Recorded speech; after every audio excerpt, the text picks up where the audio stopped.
প্রিয় শিক্ষার্থী বন্ধুরা, আসসালামু আলাইকুম। আশা করি তোমরা সবাই ভালো আছো। তো আজকে আমি তোমাদের ষষ্ঠ শ্রেণীর স্বাস্থ্য সুরক্ষা যে বইটি রয়েছে তার এই ৭৭ পৃষ্ঠায় তোমাদের যে ছকটি রয়েছে আজকে আমি তোমাদের সেটি সমাধান করাবো।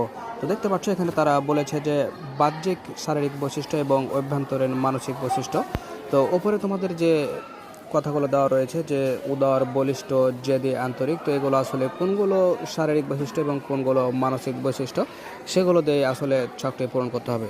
তো তোমাদের টেনশনের কারণে আমরা সব কিছুই সুন্দর করে করে দিয়েছি, জাস্ট তোমাদের কাজ হচ্ছে তোমরা সুন্দর করে দেখে দেখে লিখে নেবে।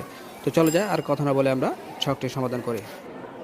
তো প্রিয় শিক্ষার্থী, দেখতে পাচ্ছ যে তোমাদের যে কাঙ্ক্ষিত উত্তরটি সেটি সুন্দর করে সাজিয়ে দেওয়া হয়েছে যে বাহ্যিক শারীরিক বৈশিষ্ট্য এবং অভ্যন্তরীণ মানসিক বৈশিষ্ট্যগুলো যেটা যেদিকে দরকার সেটা বসিয়ে দেওয়া হয়েছে। তো দেখতে পাচ্ছ প্রথমে ছিল উদার, তো উদার এটা হচ্ছে মানসিক বৈশিষ্ট্য, এরপরে হচ্ছে বলিষ্ঠ, এটা হচ্ছে বাহ্যিক শারীরিক বৈশিষ্ট্য, এরপর দেখতে পাচ্ছি জেদি, এটি হচ্ছে মানসিক বৈশিষ্ট্য, এরপরে আন্তরিক, এটাও হচ্ছে মানসিক বৈশিষ্ট্য, এরপরে ছিল উচ্চতা, এটাও হচ্ছে মানসিক, এটা হচ্ছে শারীরিক বৈশিষ্ট্য। দেখতে পাচ্ছ শারীরিক বৈশিষ্ট্যের দিকে এটা দেওয়া রয়েছে।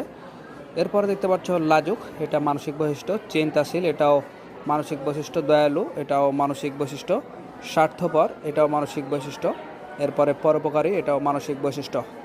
তো প্রিয় শিক্ষার্থী, তোমরা সুন্দর করে দেখে দেখে লিখে নাও। তো ভালো থেকো, দেখা হবে পরবর্তীতে নতুন কোনো গুরুত্বপূর্ণ ভিডিওতে। সে পর্যন্ত আল্লাহ হাফেজ।